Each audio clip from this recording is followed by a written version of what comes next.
देखिए, इस वक्त मैं गोरेगांव में मौजूद हूँ और लगातार मुंबई में फेरी वाले को प्रताड़ित किया जा रहा है, ऐसे फेरी वालों का कहना है।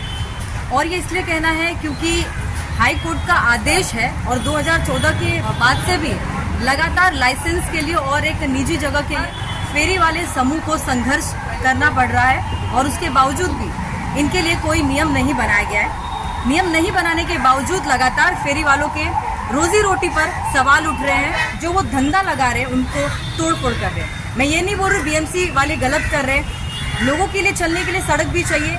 एक तरफ ये सच है तो दूसरी तरफ ये भी सच है कि आखिर फेरी वाले के परिवार और उनके पेट का, उनकी रोजी रोटी का क्या होगा। अगर आप कार्रवाई कर रहे हैं तो दूसरी तरफ आपको उनके लिए एक नियम भी लागू करनी चाहिए, एक लाइसेंस बाकायदा देना चाहिए और उनको एक निजी जगह देना उचित है। तो इस वक्त मेरे साथ वरिष्ठ पत्रकार और एक समाज सेवक और फेरी वालों के मुखिया, जो भी हाल ही में चुनाव हुआ और भारी बहुमत के साथ उनकी जीत हुई और सारे फेरी वालों ने उनको चुना है, तो उनसे ही जानेंगे 40 साल का उनका संघर्ष फेरी वालों के लिए कितना संघर्ष भरा रहा। सबसे पहले मैं आपके चैनल के माध्यम से मुंबई के सभी फेरी वालों को जो स्वयं रोजगार करते हैं, प्रशासन पर बोझ ना होकर प्रशासन का बोझ हल्का करते हैं, जिन लोगों ने मुझे मुंबई की कमेटी में चुनकर दिया है, उन सारे लोगों का मैं धन्यवाद अदा करूंगा। और रही बात 40 वर्षों के संघर्ष की, तो 23 मार्च को इतना बड़ा आदेश जो आया है कि फेरी वाले 99,435 जो फेरी वाले सारे लोगों को पात्र किया जाए, उन्हें जगह दिया। ठीक है, ये ऑर्डर अगर आप ऑर्डर पढ़ेंगे तो ये ऑर्डर पिछले 9 वर्ष पुराना है। आज़ाद हॉकर्स यूनियन जो संस्था है वो पिछले कई सालों से 16 सालों से सुप्रीम कोर्ट में लड़ती संघर्ष करती आ रही, लेकिन महाराष्ट्र शासन के कानों पर कभी जू नहीं रही। ये पहली बार ऐसा हुआ है कि मुख्यमंत्री देवेंद्र फडणवीस जी और उप मुख्यमंत्री एकनाथ जी शिंदे जी कि इस सरकार में फेरी वालों को न्याय मिला है। और मैं उन लोगों को भी धन्यवाद दूंगा जो हमारे मुंबई उच्च न्यायालय के माननीय न्यायाधीश जी हैं, आदरणीय कमल काठा जी और आदरणीय अजय गडकरी जी, जिन्होंने सॉफ्ट कॉर्नर देखते हुए तमाम फेरी वाले के परिवार की जीविका को जीवित रखा।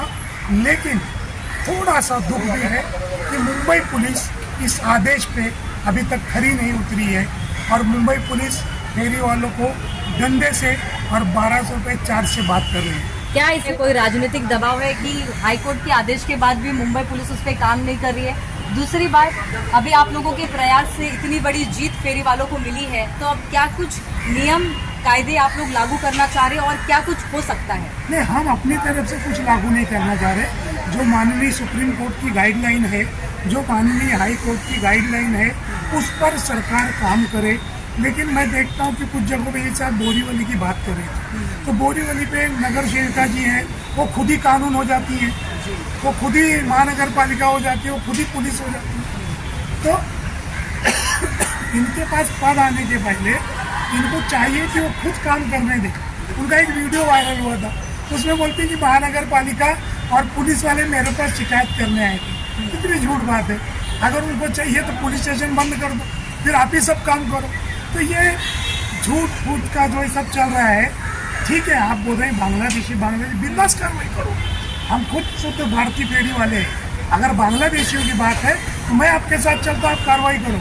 लेकिन झूठे किसी बिल्डर की सुपारी पे, किसी राजनीतिक षड्यंत्र के कारण आप ये करोगे तो ये गलत है और गरीबों के साथ अन्याय है। क्या आपको लगता है बांग्लादेशी के आड़ में फेरी वालों के साथ अन्याय हो रहा है? और साथ ही बहुत जगह देखा गया है जो बीएमसी को हफ्ता जाती है, कहीं ना कहीं वो हफ्ता जब बंद हो जाता है तो फेरी वालों को परेशान करना शुरू कर देते हैं। निश्चित तौर पर महानगर पालिका के कुछ अधिकारियों द्वारा जो हफ्ता लिया जा रहा है वो फेरी वालों के कानून में बाधा बन रहा है। उनको कानून नहीं बनाने दिया जा रहा है, हॉकर जोन नहीं दिया जा रहा है, सर्टिफिकेट नहीं दिया जा रहा है, कई सारे वेंडिंग प्रमाण पत्र नहीं दिया जा रहा है। तो ये कहीं ना कहीं निश्चित तौर पर हफ्ता है। लेकिन मैं एक चीज़ देख रहा हूँ, जब से हमारी आदरणीय महापौर ऋतु तावड़े जी आई है, उप मुख्यमंत्री एकनाथ शिंदे जी ने अपने बंगले में बुलाकर फेरी वालों की मीटिंग की।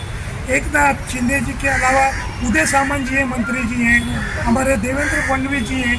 इन लोगों की महाराष्ट्र सरकार में एक अच्छी टीम होने के कारण मुझे लगता है कि आने वाले समय में ये हफ्ता काम नहीं आएगा और फेरी वालों को न्याय मिलेगा। अच्छा, आप क्या कहना चाहेंगे? जाहिर सी बात है, आप इस समूह में हैं तो आप लोगों का भी कहीं ना कहीं धंधा होगा। क्या कहना चाहेंगे? आप लोगों की मांग क्या है? हम इतना ही चाहते हैं कि जो आज बरसों से फेरी वाले अपनी उपजीविका उसके ऊपर कर रहे हैं, उनको सही ढंग से, उनको भी जीने का हक है, जी, तो उनको सही तरह से करने दिया जाए।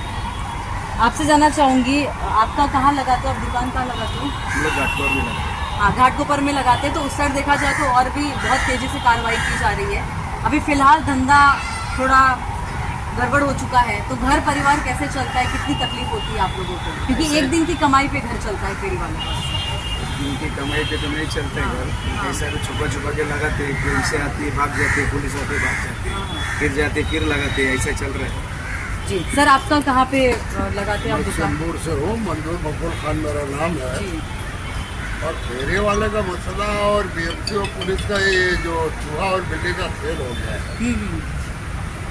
बीएमसी हटाती है, उसके बाद फिर पुलिस को बोल देती है, फिर पुलिस आ जाती है, फिर वहाँ से भागो, फिर बीएमसी आ जाती है। अभी तो 2-3 गाड़ी चेंबूर में इंडिया आचार्य मार्ग पे पुलिस ड्यूटी लगा दी है। क्या वजह है? जो कि वो एकदम लीगल है और वहाँ जो है 5 रोड का ऑर्डर है हाई कोर्ट का, उसके बाद भी परेशान कर रहे हैं।